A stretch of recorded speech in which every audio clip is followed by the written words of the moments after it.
अस्सलाम वालेकुम नाज़रीन। तो अॼु असां सां शख़्स मौजूदु आहे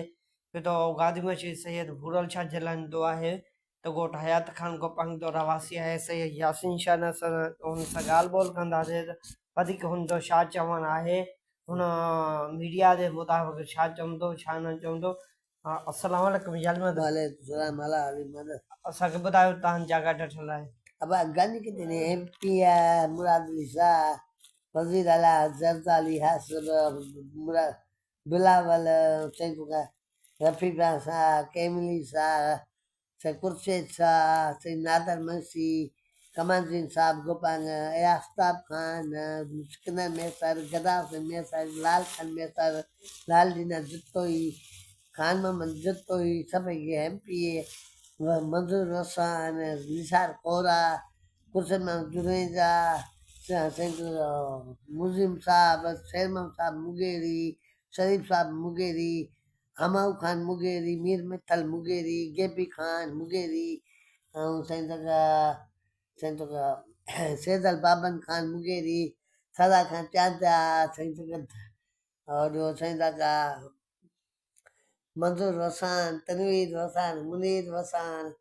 मुरीद वसान नवाब वसान नवाब सोलंकी साहब सब गंज देते